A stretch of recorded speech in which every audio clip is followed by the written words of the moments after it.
সারাদিনই তো আমরা টুকটাক এটা ওইটা করতেই থাকি এবং অনেক জায়গায় ঘুরতেও থাকি, তাই না? হ্যালো গাইস, আসসালামু আলাইকুম, welcome to my new blog. ইদানিং ব্যস্ততার কারণে কোনো ভিডিও আপলোড দিতে পারছি না। তো শুক্রবার বিকালবেলা আপনাদের ভাইয়া আর আমি চলে গেলাম ধলুমিয়ার ফুচকা হাউজে ফুচকা খাওয়ার জন্য। আর আমার কাছে মনে হয় জিঞ্জিরার ভিতরে সব থেকে বেস্ট ফুচকা হচ্ছে এই ধলুমিয়ার ফুচকা ঘর। আমরা কিন্তু এখানে গত 6 থেকে 7 বছর আগের থেকেই আসি, আর এইখানের ফুচকা আমার অনেক বেশি পছন্দ। আপনাদের ভাইয়ার সাথে বিয়ের আগেও আসতাম এখানে আমি, আর আলহামদুলিল্লাহ এখন তো প্রতি সপ্তাহেই আমার এখানে আসা হয়। এইখানে আমরা ফুচকা খাওয়া শেষ করে পার্সেল নিয়ে নিলাম বাড়িতে নেওয়ার জন্য, আমার ছোট দুই বোনের জন্য নিয়ে যাব। আর এখানে আপনাদের ভাইয়া বলতেছিল চলো তোমাকে শরবত খাওয়ায় নিয়ে আসি। তো দুইজনে হাঁটতে হাঁটতে আমরা চলে আসলাম এখানে শরবত খাওয়ার জন্য। এটা হচ্ছে আমাদের জিঞ্জিরার ফেরিঘাটের এইখানে। আর এই ভাইয়াদের শরবতগুলো আমার এত বেশি পছন্দ, আপনাদের ভাইয়ারও অনেক বেশি পছন্দ। আপনাদের ভাইয়া তো এইখানে শরবত খেতে আসলে 2 থেকে 3 গ্লাস খেয়ে নেবে, আর আমি তো সবসময় লাচ্ছিটা ট্রাই করতেই থাকি। এরপর দুজন মিলে আবার চলে যাচ্ছি বাড়ির দিকে। আর এইখানে এই ফুলগুলো দেখে তো আমার অনেক বেশি ভাল লাগতেছিল, এই ফুলগুলো আমার অনেক বেশি পছন্দের।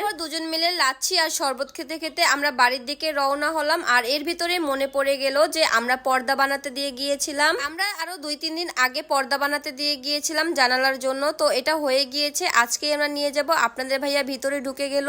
এখান দিয়ে যাওয়ার সময় দেখে গিয়েছিলাম যে আমাদের পর্দাটা হয়ে গিয়েছিল কিনা। এখন ভাইয়া বলেছিল যে হ্যাঁ আমাদের পর্দা বানানো হয়ে গিয়েছে। এর ভিতরে আপনাদের ভাইয়া কিন্তু রিক্সায় পর্দাগুলো রেখে আবার দোকানের ভিতরে ঢুকেছিল। পর্দা নিয়ে আমরা বাড়িতে চলে গেলাম। আজকের মতো ভিডিও এই পর্যন্ত, সবাই ভালো থাকবেন।